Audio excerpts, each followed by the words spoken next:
Hi everyone, this is Jam from Santo Tomas College from my English bachelor degree at 8th semester. Today we're going to talk about sociolinguistic principles and concepts. As you know, there are many concepts for language, but today we're going to talk about just three of them. Yeah.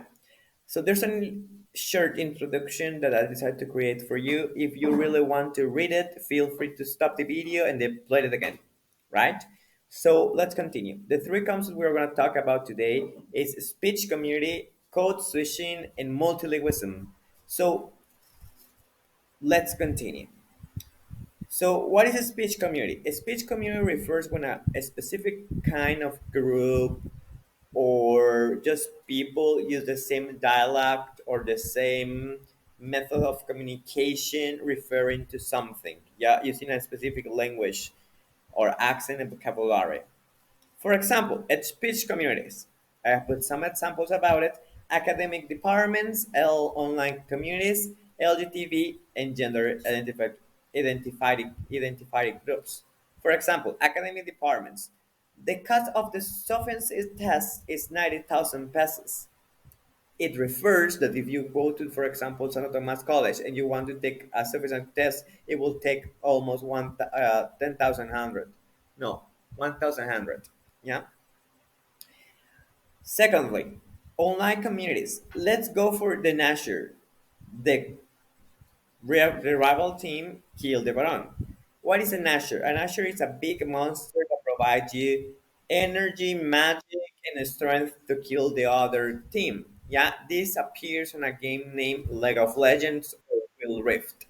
The Baron is another monster that if you kill it, you could obtain him and summon him to destroy some like our rival towers.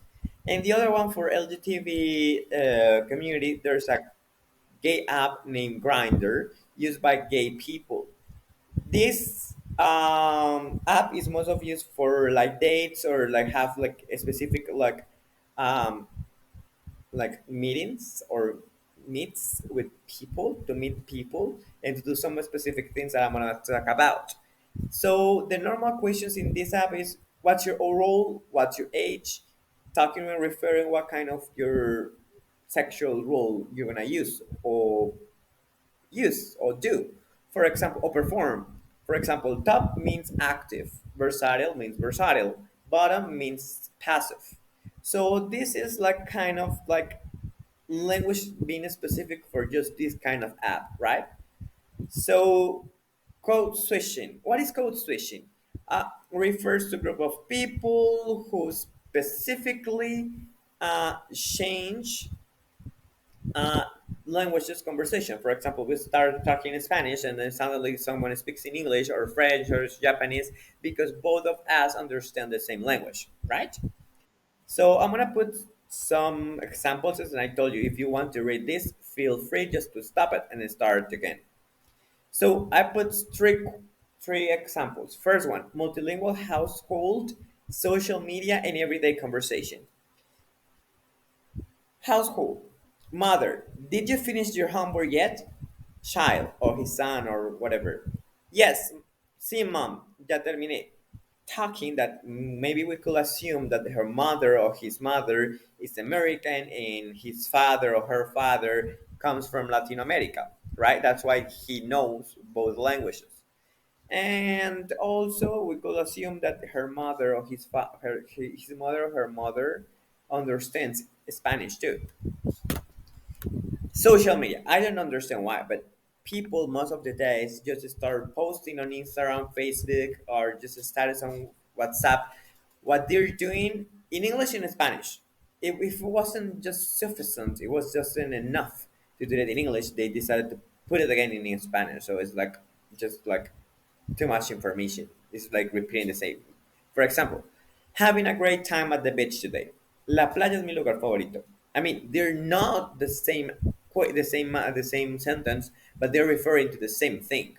That is being in a beach. That's it. I don't know if you know Bogota, that's the capital from Colombia, but if you go there, we're gonna have many kind of dialectism and vocabulary. But something that I don't really understand is why Colombian people they really love to start using like words from other countries. For example, Pana, ¿qué tal si nos vamos al mall? Mall referring to the shopping center and pana refers to a friend. Sí, vamos de shopping. It's like, yes, let's go for shopping. I don't understand why. If we are using shopping, why not we are using vamos de compras? It's just because we are getting used to use English words. For example, gym, let's go for a bar, for a pub, or something like that. So it's kind of this. Multilingualism. What is a multilingualism? Refers to the ability of an individual or community to speak and understand multiple languages. So, as I told you, just stop it and then click again when you want to stop. Multilingualism. Growing up in a multicultural city, it became fluent in a three language by the age of 10. There's a city that I know because I went to, I had tried to travel over there because of a scholarship. It's Helsinki from Finland. Over the schools support students and try to teach them new languages. But just to live there, you need to understand Finnish, Swedish, and English. So it means by the age of 10 years, you will be managing those three languages. Secondly, language schools offer courses that caters to individuals seeking to embrace multilingualism. So, what we're doing here is that schools provide tools and courses for you to become multilingualism for you to do multilingualism activities. And thirdly, it's today globalized world multilingualism is increasingly important for business success. Yeah, it is. The most languages you speak, the better job you can get. So actually it works like this. For example, in my case, I know Spanish and English and I've been working in a call center for almost 4 months. And I've been learning and earning pretty well because of English skills. So yep. So thank you. I hope you had liked it, my exposition about it. And remember, every time you're hearing an English word or English vocabulary when you're like in another Latin American country is because you're having a cut sushi. Bye bye and have fun. See you at the next opportunity.